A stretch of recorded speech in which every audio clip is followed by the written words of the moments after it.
আলোচনার জন্য আমন্ত্রণ জানাচ্ছি বাংলাদেশ রাষ্ট্র সংস্কার আন্দোলনের সম্মানিত সাংগঠনিক সম্পাদক মোহাম্মদ সোহেল ভাইকে। কথা বলবেন মোহাম্মদ সোহেল ভাই।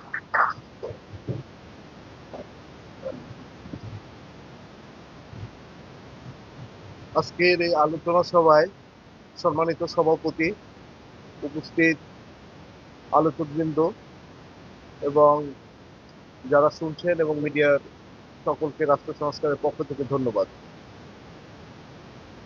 জনযুদ্ধ থেকে গণ অভ্যুত্থান, প্রাপ্তি ও প্রত্যাশা, আজকে এই মুজিবনগর দিবসে আমরা যে আলোচনাটার সূত্রপাত করেছি, এটা আসলে অভ্যুত্থান পরবর্তী 24-এর অভ্যুত্থান পরবর্তী যে আমাদের একটা হতাশার দিকে যাচ্ছি,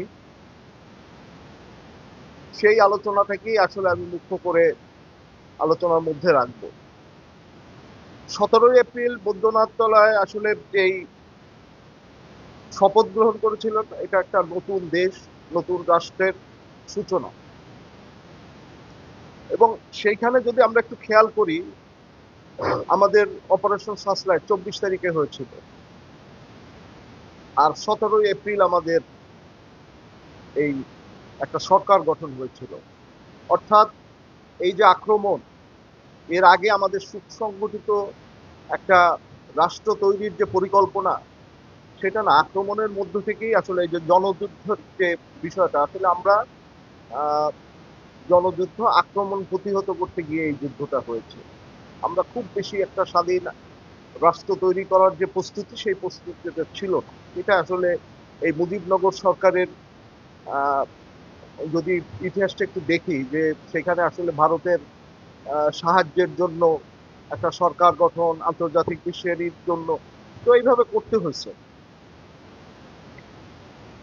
এই মুজিবনগর সরকারের মধ্য দিয়ে আমরা একটা স্বাধীন সার্বভৌম রাষ্ট্র চেয়েছিলাম, একটা বৈষম্যহীন সমাজ প্রতিষ্ঠা করতে চেয়েছিলাম, একটা গণতান্ত্রিক অধিকার প্রতিষ্ঠা হবে সেই রকম একটা রাষ্ট্র চেয়েছিলাম, সামাজিক সুবিচার থাকবে সেই রকম একটা রাষ্ট্র চেয়েছিলাম, আমাদের মানুষের অর্থনৈতিক মুক্তি হবে সেই রকম একটা রাষ্ট্র চেয়েছিলাম।